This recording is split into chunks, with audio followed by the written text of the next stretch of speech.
પોરબંદરના કડિયા plot railway ફાટક પાસે બિનઉપયોગી વીજપોલ છે, જેના લીધે ફાટક ખુલે ત્યારે વાહનોને નીકળવામાં મુશ્કેલી પડે છે. આથી આ વીજપોલ દૂર કરવા માંગ ઉઠી છે.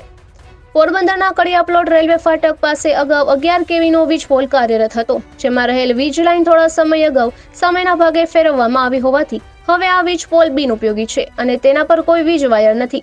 આથી બિનજરૂરી વીજપોલ અહીંથી દૂર કરવામાં આવે તો રેલવે ફાટક પાસે વાહનોને પસાર થવા માટેની જગ્યામાં થોડો વધારો થઈ જશે, જેથી વાહન ચાલકો માટે અહીંથી પસાર થવામાં સરળતા રહેશે.